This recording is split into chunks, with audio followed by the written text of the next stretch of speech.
Holy Week is almost upon us. It begins this Sunday with Palm Sunday, or in our current liturgical understanding of things, the focus is on Passion Sunday as much as it is Palm Sunday.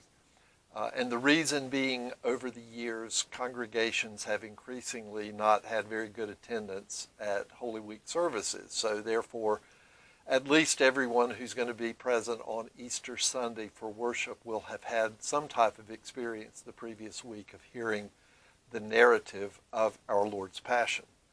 But for our purposes of today's video, I'd like to speak about what happens toward the end of Holy Week, the 3 days that begin with Monday, Thursday, continuing Good Friday, and then on Holy Saturday in the evening with the Easter Vigil. And you may or may not be familiar with that, but I'll get into that in a little more detail in just a few moments. On Monday, Thursday, our focus is on John's Gospel, where Jesus washes the feet of his disciples and gives the commandment that as Jesus has loved us, so we are to love one another, and that through our love for one another we'll reveal to others our love for God and for Christ. That service comes to a conclusion with the stripping of the altar. For congregations who are regathering, or for the future references, there are some directions in the resource of the ELCA, Sundays and Seasons, that give some good information about how to plan for not only that service, but also for Good Friday and for the Easter Vigil as well. Rehearsals are a good idea in all of those services. And so Monday, Thursday ends with the altar being completely laid bare and people leave the church in silence. On Good Friday, the focus is on the cross. And again, the Passion narrative, usually from John's Gospel, is read. That brings us to what I really wanted to focus on today, which is the Easter Vigil. And historically, when we go back into time and look at the way that the gospel has been proclaimed, the Easter Vigil, even in the early centuries of the church, was the highlight of the church year.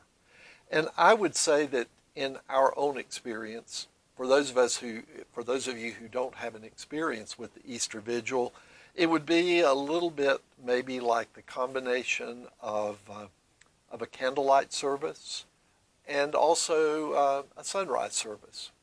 In fact, after World War II, at least for many, many Protestants, the sunrise service became the service on Easter Sunday, when people would sort of emulate what the women did by rising before sunrise and going to the tomb.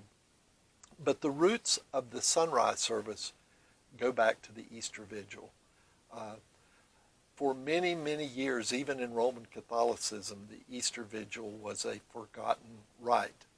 It was only in the mid-1950s when it was recaptured, and has only been in ELCA circles, at least since the introduction of the Lutheran Book of Worship in 1978, and its refocus on Holy Baptism, that the vigil once again became an important rite in our churches as well. So the Easter Vigil basically has 4 parts to it. It starts outdoors somewhere, usually about sunset as it's growing dark. And in an ideal situation, you can get a Boy Scout or someone who has the ability to do it to create a fire. Not using a match or a lighter, but literally creating a fire the traditional way. And from that fire, then the Paschal candle is lit.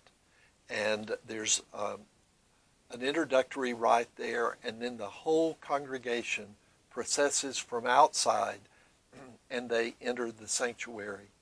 There's a series of lessons from the Old Testament that are read that recreate the story, the history of salvation, the important text of the Old Testament, the story of the Passover, for instance. And in fact, let me just say that for Christians, the Easter Vigil is most like the Jewish Passover. In fact,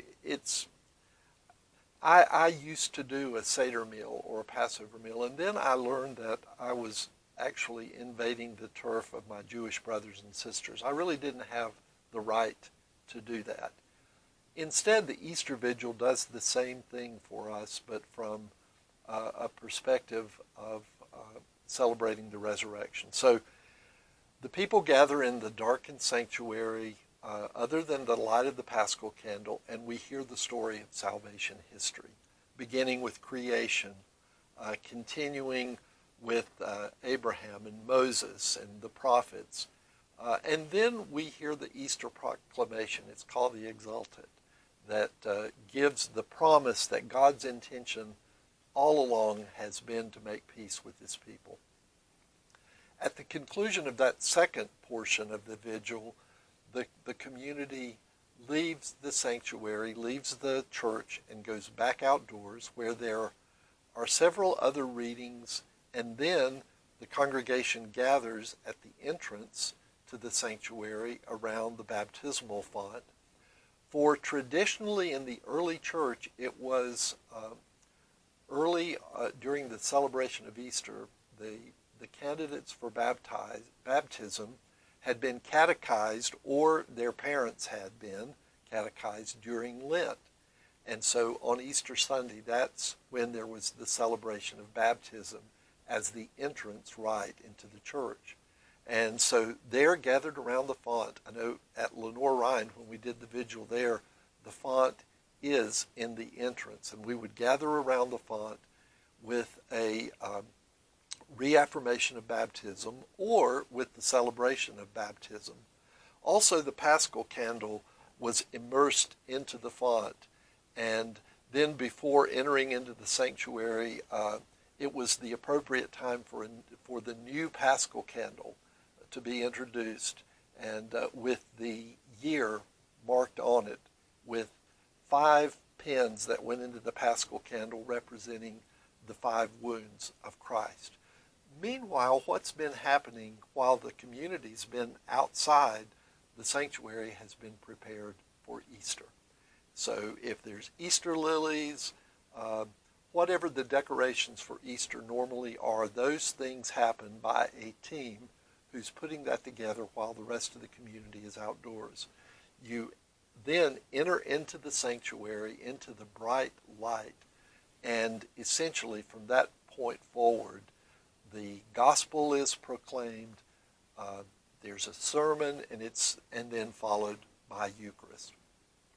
Depending upon the number of readings that are used to tell the history of salvation, the service can actually last anywhere from an hour and a half to 2.5 hours, which makes the way the Easter Vigil is done important. If the lessons are just read without any meaning, if the actions are done without any meaning, most people will never come back to an Easter Vigil.